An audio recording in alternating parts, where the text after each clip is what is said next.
지난달 5일 서울 이태원에서 음주운전 사고를 내 파문을 일으켰던 문재인 전 대통령 딸 문다혜 씨. 죄송합니다. 성실히 조사받겠습니다.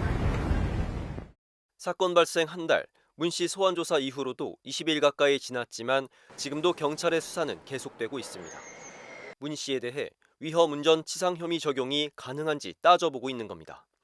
혐의를 입증하려면 피해자가 다쳤다는 것이 확인돼야 하는 만큼 경찰은 피해 기사가 치료를 받은 한방병원을 압수수색했지만 상해 진단서와 의료 소견서 등은 확보하지 못했습니다. 해당 기사가 서류 자체를 발급받지 않았기 때문인 것으로 알려졌습니다.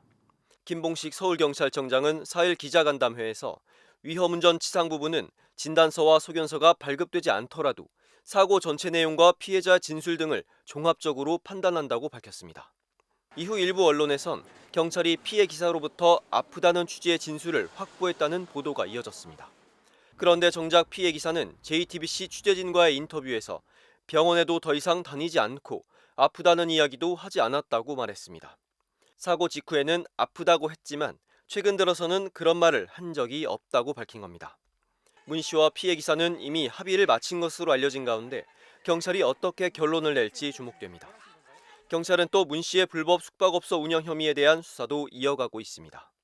문 씨는 서울 영등포구 오피스텔 건물에서 영업 신고를 하지 않고 숙박업을 한 혐의를 받고 있습니다.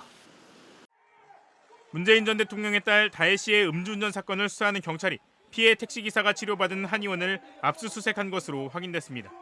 서울 용산경찰서는 지난 23일 경기도 양주시에 있는 한의원에 대한 압수수색 영장을 집행해 택시기사의 상해 진단서 등 관련 자료를 확보했습니다.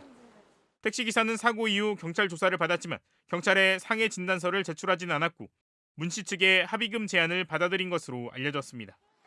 피해자가 상해를 주장하지 않음에 따라 문 씨는 도로교통법상 음주운전 혐의로만 처벌받게 될 가능성이 있다는 전망이 나오기도 했습니다. 그러나 이번 압수수색에 따라 문 씨에게 도로교통법상 음주운전보다 처벌 강도가 센 특정범죄 가중처벌법상 위험운전 치상 혐의가 적용될 가능성이 제기되고 있습니다. 경찰은 강제 수사를 통해 확보한 자료 등을 종합적으로 검토해 문다혜 씨에게 적용할 혐의를 최종적으로 결정할 것으로 전해졌습니다.